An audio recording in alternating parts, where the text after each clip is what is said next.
I think it's important to understand how the the economic situation has kind of like developed to the point where it can't really be fixed because the technology has like outpaced the economic system, which is a capitalist system that basically exchanges money for your labor and commodities for your money, and it's a group of people own the means of production. They create, they have the machinery that create the products. The workforce tend to go to work and work for those people to actually physically operate that machinery and package those products and distribute them. They in turn end up buying those products. What's been happened is that there's been with the World Trade Organization and the free trade movement, there's been a race to the bottom in terms of getting the cheapest possible labor force, and that means that multinational corporations have been like going to Mexico first, the Caribbean, then to India, and then to China, and it's always been to whatever depressed economy that exists where the labor force will work for the cheapest amount of money.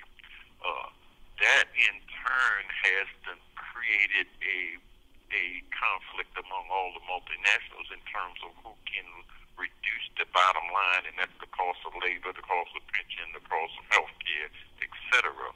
And now we have arrived at that stage in the development of that whole process in which robots have became part of the equation. And one of the examples I use is the example of Foxconn. That's the subsidiary of Apple, and it was employing 1 million Chinese, and those Chinese were making the iPods, the iPads, and other Apple products. And working conditions over in their factories were so horrendous that Foxconn employees, Chinese that is, they were going up to the roof and they were committing suicide.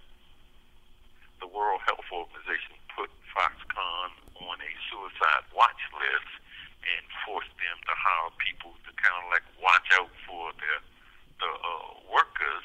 And what they discovered in 2010, when they looked at the whole thing at the end of the year, was that the robots were cheaper than the Chinese labor force. So they ordered 300,000 or more robots in 2011 to be installed in 2012 and to really replace the Chinese workforce. And what's significant about that is that not only is that robots are cheaper than Chinese workers in terms of health care, pension, paychecks, exhaustive days, and all the rest of that stuff, but that the whole process is going to be duplicated, and it has been duplicated in the auto industry. It's going to be duplicated in other industries in terms of manufacturing, and the jobs are going to disappear from the job markets, which they are rapidly doing now.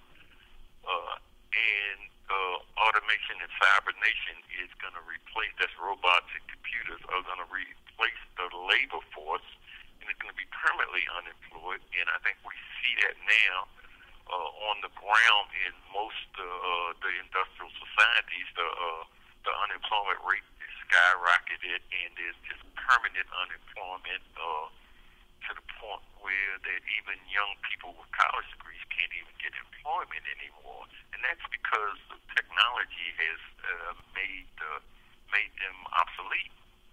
And you don't need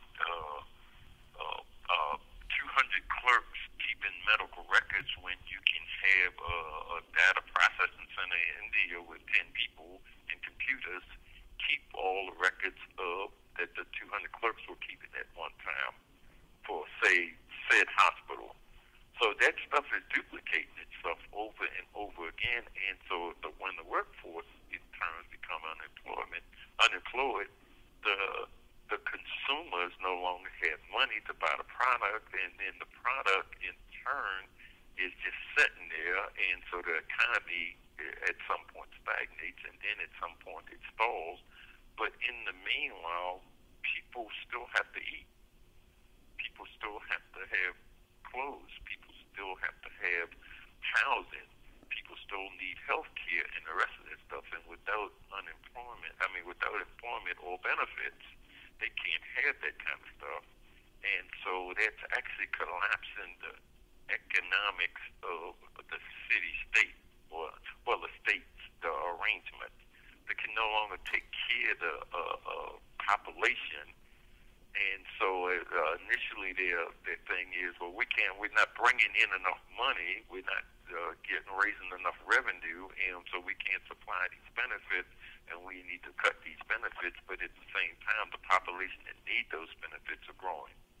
So there's a built-in contradiction that's causing this whole Occupy movement, say, for instance, around the world, and it's going to continue to increase, and your government is cutting back on all the resources, then you find yourself in a state of conflict, because survival of the fittest, becomes then the law of the land, so then self-preservation becomes the law of the grassroots.